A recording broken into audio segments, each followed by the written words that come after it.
In this video, I'm going to show you how I, the worst animator in the world, made a Jujutsu Kaisen animation in just 7 days.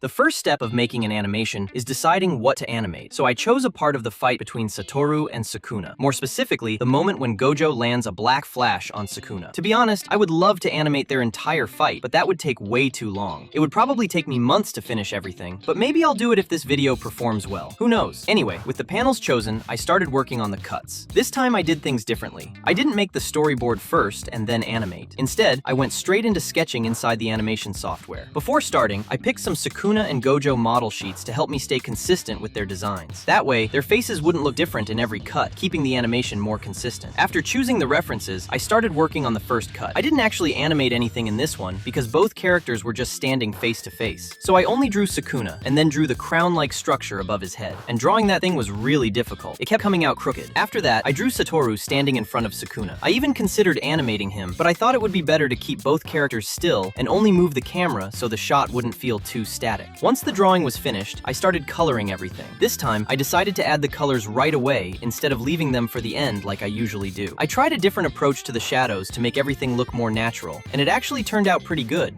After finishing the first cut, I immediately moved on to the second one. This cut is basically a zoom in on Satoru's face while he's talking. To avoid making another static cut, I animated him slowly lifting his head and opening his eyes. Here, I reused the eye drawing from one frame to make the others, which saved a lot of time. I also animated the hair separately from the face.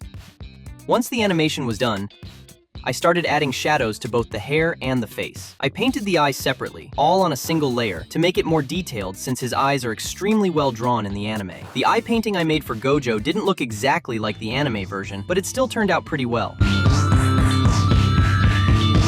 On the second day, I worked on cut 3. I'd say this was the easiest one because it was also just a single frame with a zoom on Sukuna's face. I basically did the same thing, but I animated the eyes separately, making it look like he was becoming scared or surprised. After that, I added the shadows and base colors. I used the same process as with Gojo's eyes, but this time I didn't add as much detail and kept the painting simpler.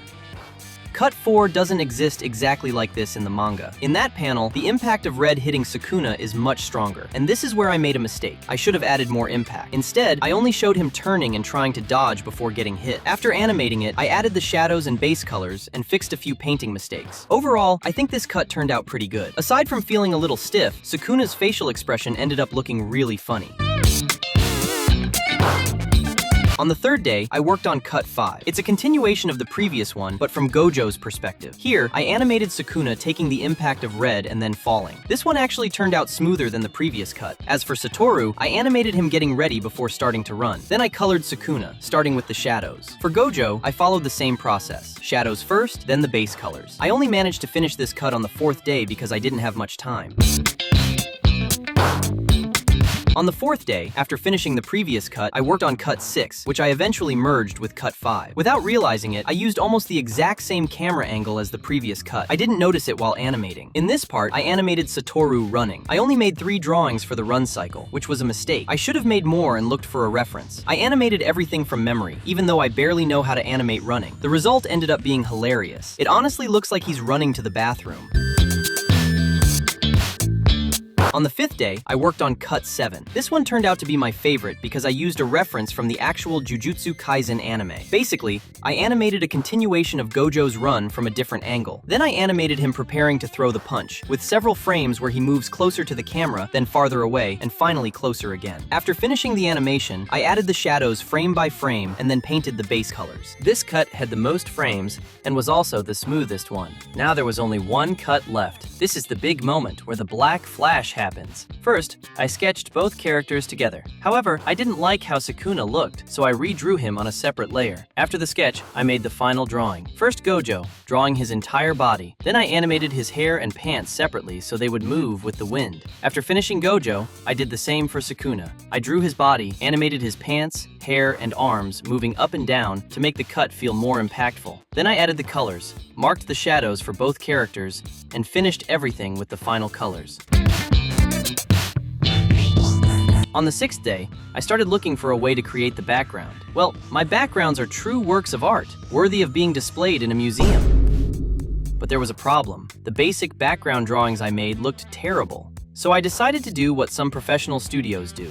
First, create a 3D mock-up, and then paint over it. In fact, the Jujutsu Kaisen studio itself uses this workflow. So I used a 3D program to build the backgrounds. Unfortunately, I didn't record the process because I pressed the wrong button and forgot to record my screen. I only realized it after everything was already finished, but I did manage to record a small part where I was placing columns and adjusting the wall. Then I imported everything into the animation software to see if it all lined up correctly. And it worked. After everything was aligned, I moved it to the painting software I use for backgrounds. I searched Pinterest for references, both for the colors and the painting style. I tried painting all the backgrounds at the same time. Whenever I painted a shadow on one background, I painted the same type of shadow on the others. That way, everything stayed more consistent, because if I painted them one at a time, they would all end up looking different. To be honest, I wasn't very happy with how the backgrounds turned out, but for someone who barely knows how to paint, they looked acceptable.